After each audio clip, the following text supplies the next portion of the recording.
91.9. Le retour.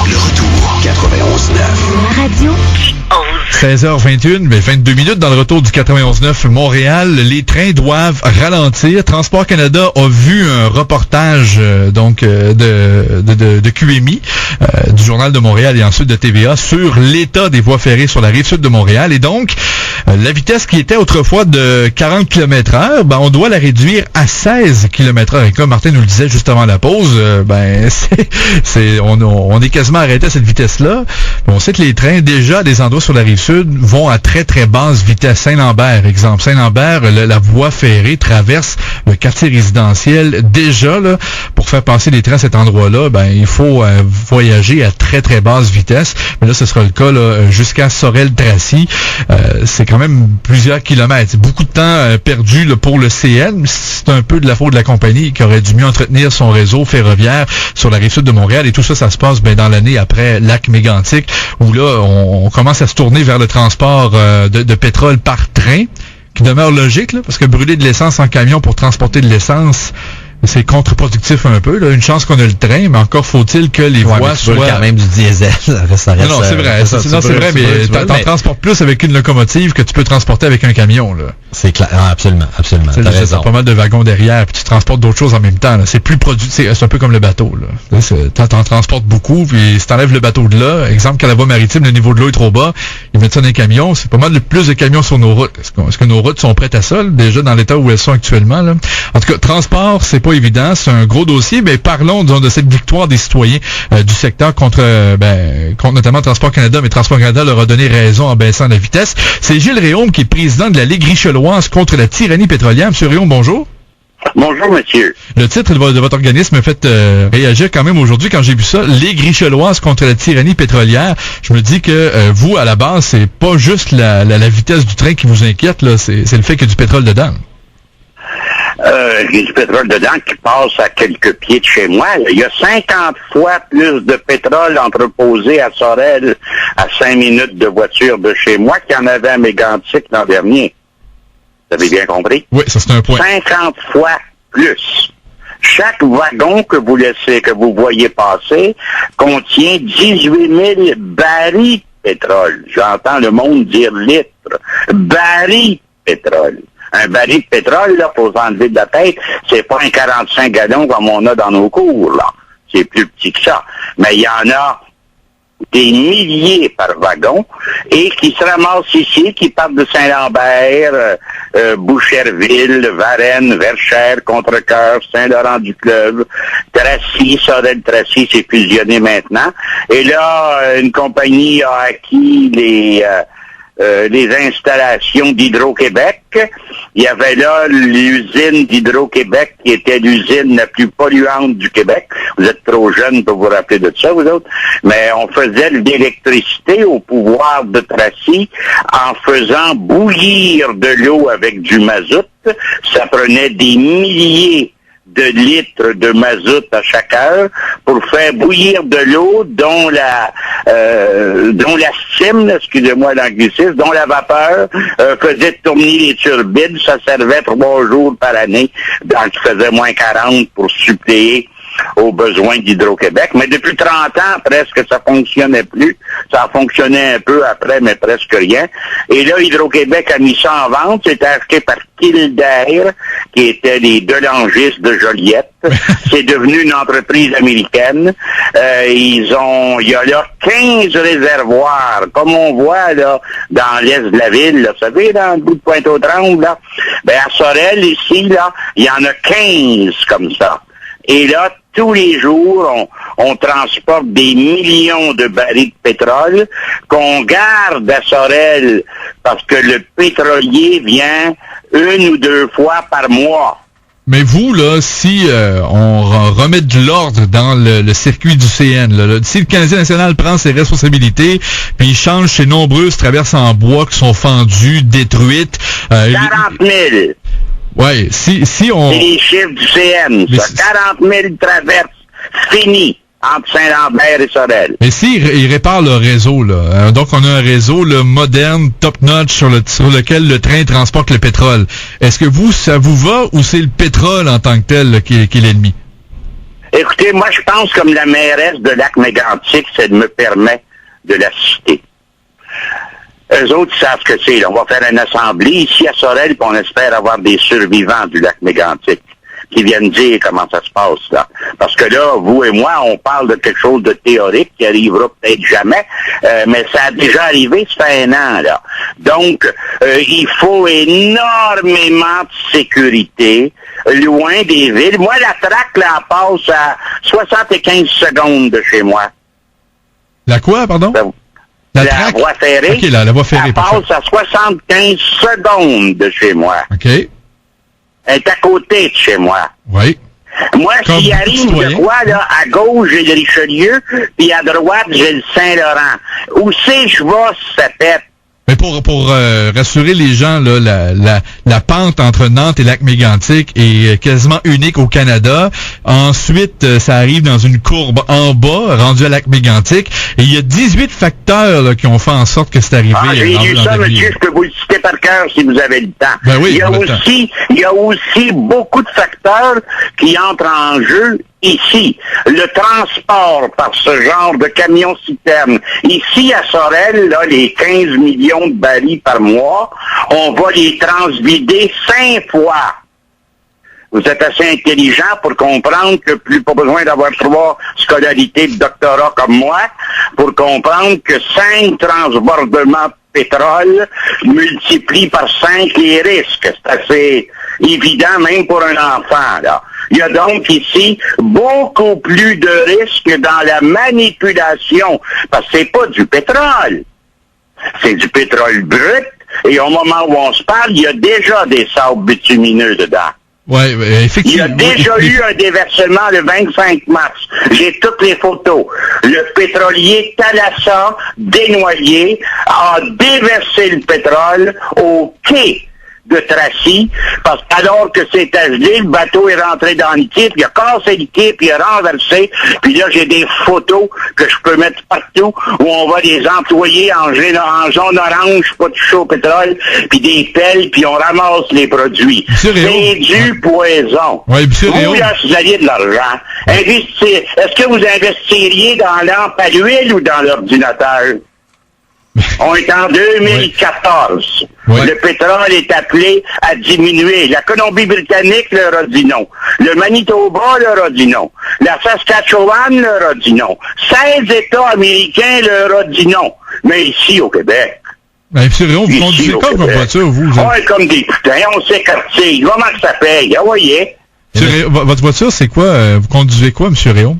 Je n'ai jamais eu de voiture de ma vie, je n'ai jamais conduit de ma vie.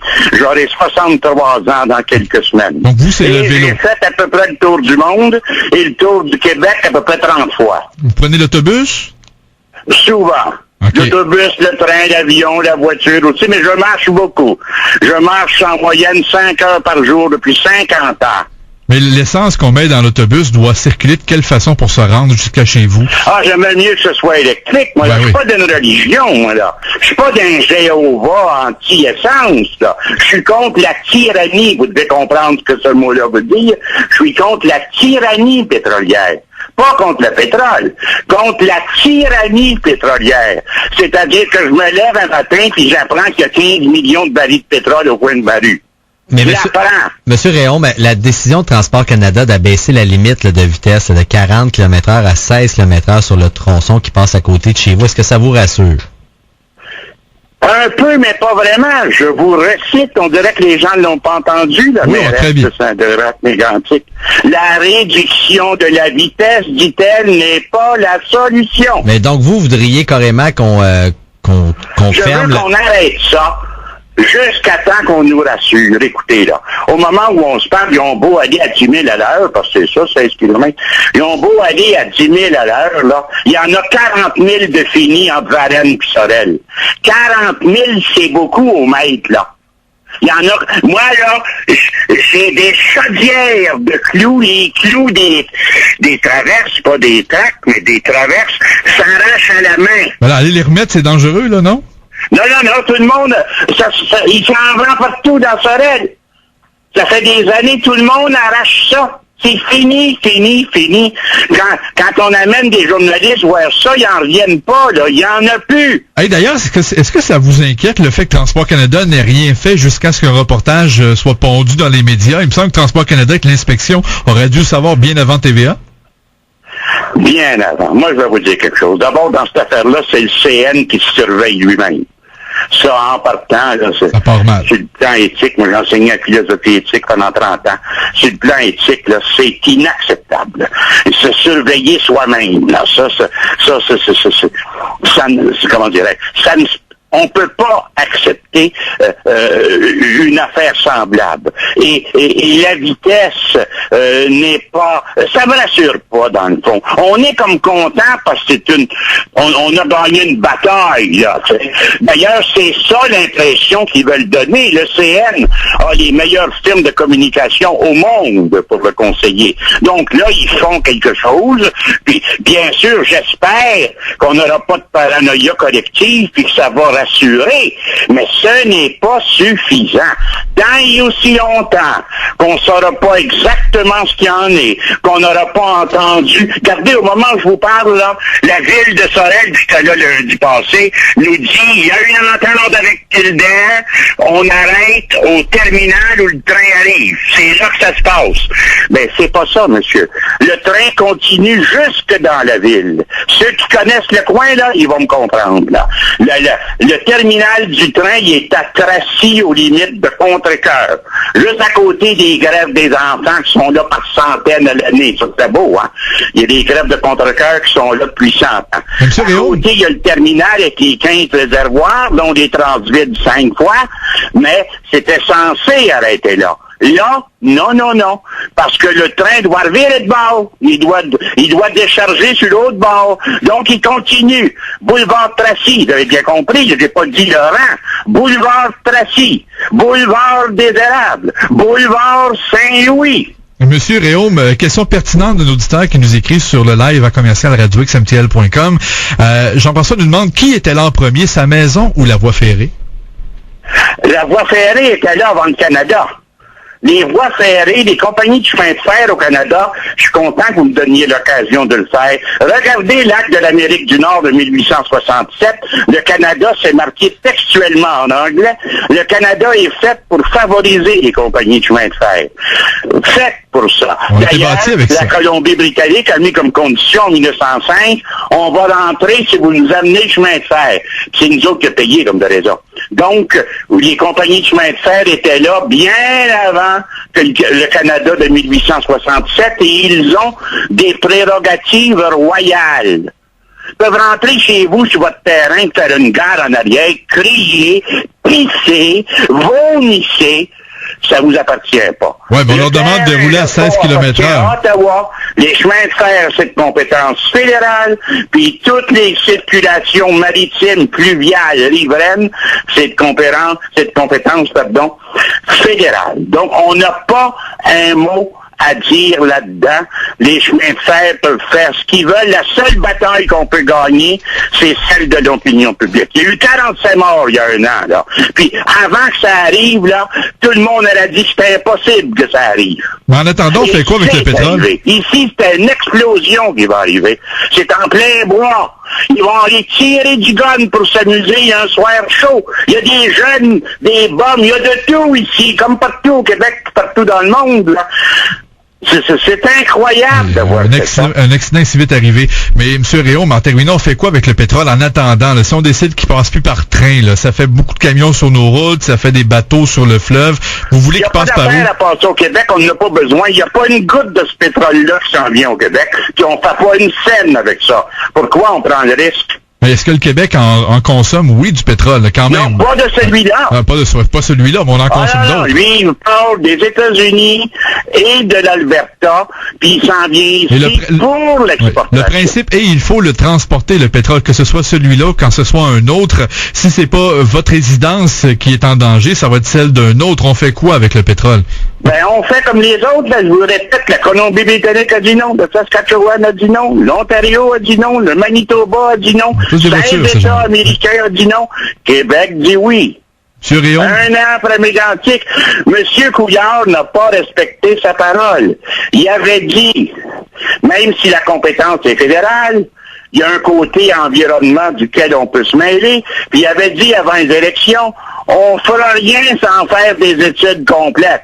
Le hockey est donné, non seulement le hockey est donné, il y a des millions de barils actuellement, Sorel. Au moment où je vous parle, je les vois. Ah ben, je vous remercie beaucoup d'avoir exercé votre tyrannie sur nos ondes. Ben, ça fait plaisir. Quand on est tyran, la tyrannie, c'est pas grave. Bonne journée, messieurs, ça m'a fait plaisir de vous parler. Bonne journée. Merci. Gilles Réaume est président de la Ligue richelloise contre la tyrannie pétrolière.